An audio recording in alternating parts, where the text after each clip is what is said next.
దేవదత్త 25వ అధ్యాయంలో ఇద్దరు గర్విష్ట బ్రాహ్మణుల ఆగమనం గురించి చెప్పుకోవడం జరిగింది. వాళ్ళతో పోటీపడి ఓడిపోయిన వాళ్ళు జయపత్రాలు రాసివ్వమని పట్టుబడతారు. వాళ్ళని తీసుకుని శ్రీ గురువు దగ్గరికి రావడం జరిగింది 25వ అధ్యాయంలో. ఇక్కడ 26వ అధ్యాయం ఇప్పుడు ప్రారంభిద్దాం. ఇందులో చతుర్వేదాల అత్యంత విస్తర వివరణ గురించి చెప్తున్నారు. ఆయన గురువుగారు ఇలా అంటున్నాడు, ఓ నామరుదుడుగా శ్రద్ధగా విను, ఇది నా మాట కాదు, గురువాణి, ఇది వేదవాణి, శ్రీ నరసింహ సరస్వతులేతర వారు బోధించిన వేద విజ్ఞాన వివేకవాణి అని గురుదేవులు చెప్పారు. అయితే శ్రీ గురువు వాళ్ళతో ఇలా అన్నట్ట, మీరు పండితులని భ్రమపడకండి, ఈ బ్రహ్మకే సాధ్యం కాలేదు వేదాల గురించి తెలుసుకోవటము. నారాయణుడే అవతరించి వేదవాసుడిగా అవతరించి ఆయనే వేదాన్ని పూర్తిగా అభ్యసించలేకపోయారు. వారికే పూర్తిగా జ్ఞానం తెలియదు. తను కనుకొంత మేర వివరించారు. వాళ్ళకి 4 శిష్యులు, అందులో పైలుడు, వయంసపాయనుడు, జమిని, సుమంత్రుడు. వీరు గురువు వద్దకు వచ్చి వేదాభ్యాసం చేశారు. అప్పుడు వేదవాసుల వారు, ఈ వేదాలు పూర్తిగా నేర్పడం వల్ల మీ వల్ల కరతలం చేసుకోవడానికి కలపంతం వరకు కూడా సాధ్యంగా పూర్తి కాలేదు. నేర్చుకునేది కొద్దిగా, 4 వేదాలు నేర్చుకోవడం అంటే సాధ్యం కాని పని, అపారమైంది.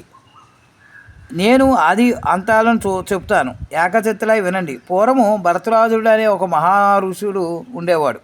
నిత్యం వేదాభ్యాసం చేసేవాడు. ఆయన పూర్తిగా నేర్చుకోలేకపోయాడు.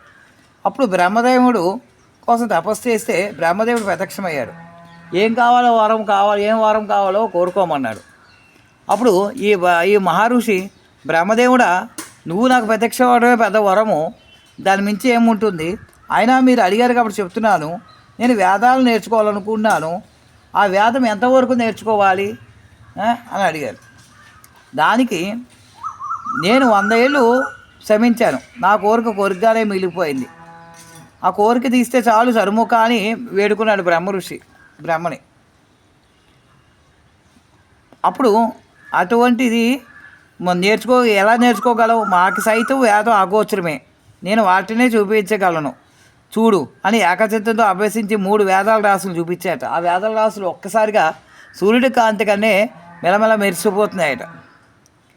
అది చూడలేక కళ్ళు మూసుకున్నాడు మహర్షి. నెమ్మగా కళ్ళు తెరుచుకుని, ఇంత వేదాలు చదవాలంటే మా వల్ల కాదు, మాకు ఏది అవసరమో అది ఇవ్వమని అడిగేట భరతరాజు మహర్షి. అప్పుడు 3 గుప్పిల్ని తీసి ఇచ్చేట, ఇది పూర్తిగా దీన్ని అభ్యసించు అని. అప్పుడు భరతరాజు మహర్షి తన శిష్యులైన ముగ్గురికి ఇవ్వడం జరిగింది. పైలర్ను ఉగ్రవేదము నేర్చుకోమన్నాడు. ఆ ఉగ్రవేదము యొక్క ఉపవేదమే ఆయుర్వేదము. దీనికి అధిదేవత బ్రహ్మదేవుడు, గాయత్రి దాని ఛందస్సు. ఈ ఉగ్రవేదం పురుషుడు ఎర్రని వర్ణం గలవాడు, 2 మూరల ఎత్తు ఉంటాడు అని దాని గురించి పూర్తిగా వివరించడం జరిగింది. 2వ వాడు వయంసపాయుడు పిలిచి, నీవు యజుర్వేదాన్ని అభ్యసించు, ఈ వేదానికి ఉపవేదము జ్ఞానము, ఉపవేదం ధనుర్వేదము, ఇదే అధిదేవత రుద్రుడు అని వివరించి దాన్ని పూర్తిగా వివరించాడు. 3వ వ్యక్తి జమినిని పిలిచాడట, నాయన నువ్వు సామవేదాన్ని అధ్యయనం చేయి, దీనికి ఉపవేదం గంధదోర వేదం, దానికి అధిదేవత విష్ణువు, జగతి ఛందస్సు, కాశ్యప గోత్రము అని వివరించాడట. పూర్తిగా చదివించి దాన్ని అభ్యసించమన్నాడు. 4వ అతన్ని పిలిచాడు, సుమంతుడిని పిలిచి, నాయన నువ్వు అధర్వణ వేదాన్ని అభ్యసించు అని తెలిపారు. దీనికి ఉపవేదము ధనుర్వేదము, ఇది మేత్రారాస గోత్రము, అధిదేవత ఇంద్రుడు. ఇలాగా 4 శిష్యులకి 4 వేదాలని అభ్యసించమని వాళ్ళకి ఇవ్వడం జరిగింది. ఆ వేదలోసలో 4 వేదాలను అధ్యయనం చేయడానికి నియమించారు. వారు భూమిపై వేదాభ్యాసం చేస్తూ వేద ప్రకాశం దేశలాగా విస్తరింపజేశారు. పూర్వము భారతఖండంలో ప్రజలు పుణ్యవంతులై ఉండేవారు, వర్ణాశ్రమ ధర్మాలు ఆచరిస్తూ ఉండేవారు. అందుకే వాళ్ళ జీవన విధానం శాంతిగా యుతంగా సాగుతూ ఉండేది. ఇతరు ఏం చెప్తున్నారంటే, ఎవరైతే ఎక్కడైతే వేదాలు చదువుతారో ఆ వేదము స్థలము చాలా సశ్యామలంగా ఉంటుంది. అందుకనే పూర్వకాలంలో రాజులు వాళ్ళ యొక్క రాజ్యములో బ్రాహ్మణులు తీసుకొచ్చి వేదాన్ని అభ్యసించమనేవారు. అలా చేసిన వాళ్ళకి ఆ బ్రాహ్మణులకి అనేకమైన వజ్రాలు వైడూర్యాలతో సత్కారాలు చేసేవారు. ఆ విధంగా రాజ్యము 10 కాలాల పాటు కూడా చక్కగా మెలమెల మెలుగుతూ సస్యామలంగా ఉండేదట. ఈ రోజుల్లో వేదాలకి సరైన ఇదే లేదు. అందుకే ఈరోజు వచ్చే కొద్ది కూడా మన జీవన విధానం పూర్తిగా మారిపోయి అనేకమైన ఇబ్బందులు గురవుతున్నాయి. ప్రతి చోట కూడా వేదము, ప్రతి గ్రామంలో ఒక వేద పాఠశాల ఉండి అక్కడ వేదం అభ్యసిస్తుంటే ఆ గ్రామాలు సస్యామలం అవుతాయి అని ఇప్పటికైనా ఈ జనాలంతా కూడా నేర్చుకుని తెలుసుకుని వేదాన్ని అభివృద్ధికి వచ్చేలాగా సహకరించాలని కోరుతున్నాను నేను.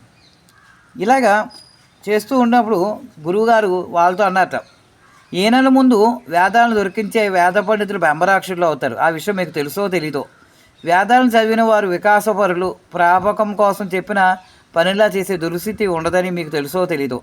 మిమ్మల్ని వేద విద్యా విహారం చేయమని జయతయాత్రకు ఎందుకు పంపారనే సంగతి మీకు తెలుసో తెలీదో.